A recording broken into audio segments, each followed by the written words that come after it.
किरोड़ी जी, 41 प्रत्याशियों की सूची में माना जा रहा था कि जो पहली सूची होगी वो ऐसी विधानसभा सीटों की होगी जहां पर जीत लगभग तय है। बड़े नाम पूर्व मुख्यमंत्री वसुंधरा राजे का इसमें शामिल नहीं है।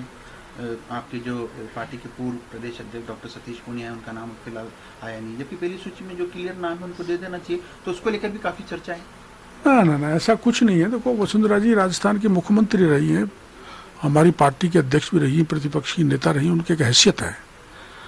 तो अब ये पार्टी कब किसका डिक्लेयर करती है वो पार्लियामेंट बोर्ड का निर्णय है। उसमें ये नहीं देखा जाना चाहिए कि किसी प्रकार का पार्टी पक्षपात कर रही है।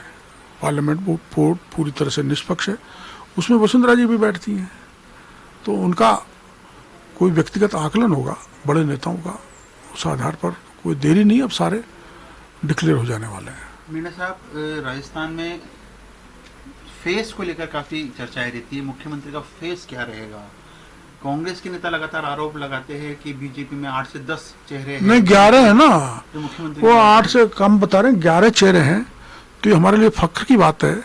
उनके तो एक ही चेहरा, एक दूसरा चेहरा उभरता है, उसको दबा देते हैं। गहलोत साहब, पहले बोतल में बंद हो जा। हमारे यहाँ 11 है, कितनी बड़ी बात है? और जहाँ तक 11 हैं, 11 वो हैं, या कोई और भी जुड़ जाए, घट भी जाए, मैं तो उनमें से हूँ। हमने तो संघ की शाखा पर मैं 69 से संघ का स्वयंसेवक बना, तो हमने तो संघ की शाखा पे राष्ट्रभक्ति सीखी है। समाज कैसे सुदृढ़ हो, देश में चरित्र निर्माण कैसे हो, और हमने तो गीत गाया है, नहीं चाहिए पद यश गर्मा, सभी चढ़े माँ के चरणों में, पथ का अंतिम लक्ष्य नहीं है, सिंहासन चढ़ते जाना, सब समाज को लिए साथ में, आगे है बढ़ते जाना। मैं तो उस विचारधारा का व्यक्ति हूँ। और ये तो जो चेहरा है ना, वो केंद्रीय नेतृत्व तय करता है। अभी चेहरा मोदी जी खुद कह गए कमल का फूल है, और यहाँ तक कह गए कि जिन्होंने अपराध किया है, जिन्होंने पेपर लीक किया है, सरकार आने पर उनको पाताल से भी निकाल लेंगे।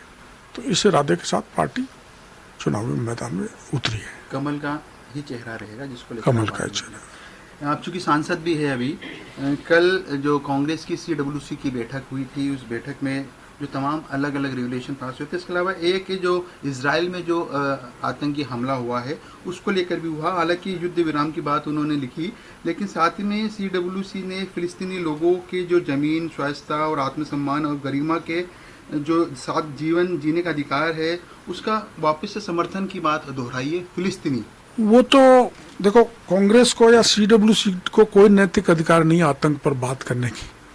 आतंकी हमला जो पुलवामा में हो, और ऐसे समय पर राहुल गांधी चाइना के एम्बेसडर से मिलने जाए, चाइना जब हम पे हमला करे और हमारे फौजियों, निहत्थे फौजियों पर वार करे, ऐसे पे राहुल गांधी चीन से मिलने जाए, तो आतंकवादियों की वकालत करने वाले हैं, जिसको फांसी की सजा दी थी, उनको शर्म नहीं आती आतंकवाद के खिलाफ बयान देने पर।